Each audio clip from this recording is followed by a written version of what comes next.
सर्वसामान्यांच्या हक्काचा आवाज जागर जनस्थान।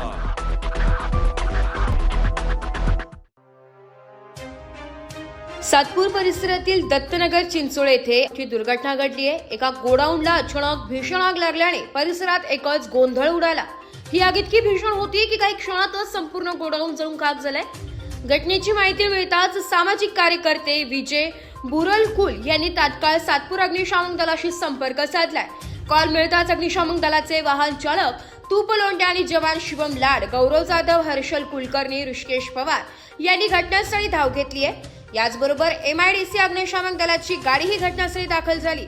दोन्ही पथकांनी संयुक्तरित्या आग विझवण्यासाठी प्रयत्नांची पराकाष्ठा केली आहे। दरम्यान चिंचोळा पोलीस ठाण्याचे पोलीस अधिकारी निखिल देखील घटनास्थळी दाखल होते आणि परिस्थितीवर नियंत्रण ठेवण्याचे प्रयत्न सुरू केले।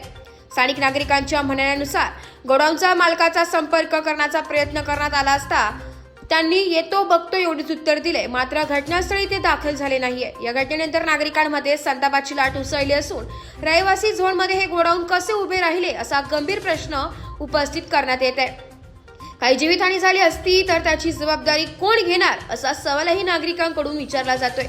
सुदैवाने या घटनेत कोणतीही जीवितहानी झालेली नाहीये, मात्र गोडाऊन पूर्णतः जळून खाक झाल्याने मोठ्या प्रमाणात आर्थिक नुकसान झाल्याचं समजतंय। या घटनेमुळे सातपूर परिसरात भीतीचे वातावरण निर्माण झाले असून प्रशासनाने तात्काळ तपास सुरू केलाय। जागर जनस्थानसाठी प्रतिनिधी भूषण जैन, नाशिक।